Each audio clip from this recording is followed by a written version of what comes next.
માળિયા પર પતિને ચડાવતા સ્ત્રીને જ આવડે. પતિના વખાણ કરી કરીને માળિયા પર ચડાવતા સ્ત્રીને જ આવડે.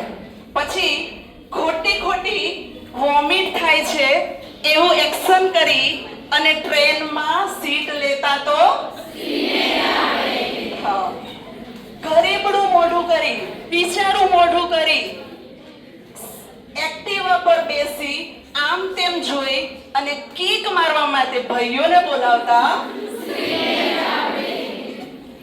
સ્માઈલ આપી બસમાં સીટ લેતા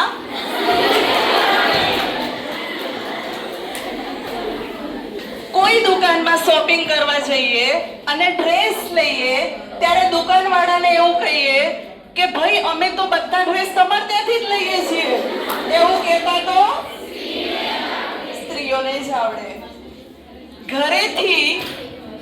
ઘરેથી જ્યારે નીકળી હોય પુરુષ સમોવડી થઈને, ઘરેથી એક્ટિવા પર બેસી અને પુરુષ સમોવડી થઈ અને નીકળી હોય અને અહીં જ્યારે પોલીસ વાળો ટ્રાફિક પોલીસ વાળો ભાઈ પકડે કે બેન લાયસન્સ બતાવો ત્યારે ઘરે હું તો બિચારી સ્ત્રી છું કઈ અને છૂટતા તો સ્ત્રીને જ આવડે.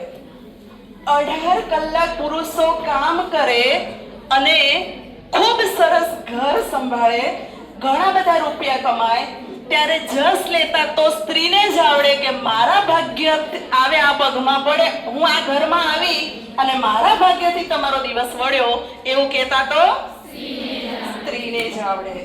હવે આ તો આપણે હસ્યા સ્ત્રી વિશે, પણ હવે સ્ત્રીની ગંભીરતાની વાત પણ કરીએ. ઓછા પગારમાં ઘર ચલાવતા સ્ત્રીને જ આવડે.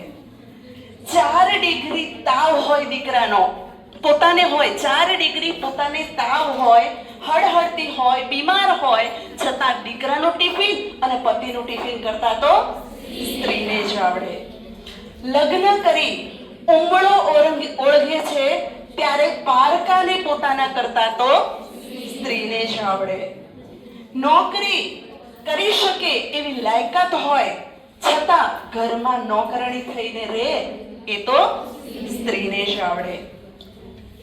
આ દિવસે મળ્યા હતા, આ દિવસે લગ્ન તિથિ હતી, આ દિવસે તમે મને પ્રપોઝ કર્યો તો, આ દિવસે જન્મદિવસ છે, એ બધી તારીખો યાદ રાખી અને ખુશ થતા તો સ્ત્રીને જ આવડે. અને અંતમાં હું એટલું જ કહીશ, આઈન્સ્ટાઈન જેવો જો કોઈ દીકરો જન્મે તો પતિ ખૂબ ખુશ થઈને એવું કે આ તો મારું ડીએનએ છે કે આઈન્સ્ટાઈન જેવો દીકરો છે. ને જો એ દીકરો નબળો અને થોડો ખરાબ નીવડે તો તરત એ સ્ત્રીને કે આ તો તારું ડીએનએ છે.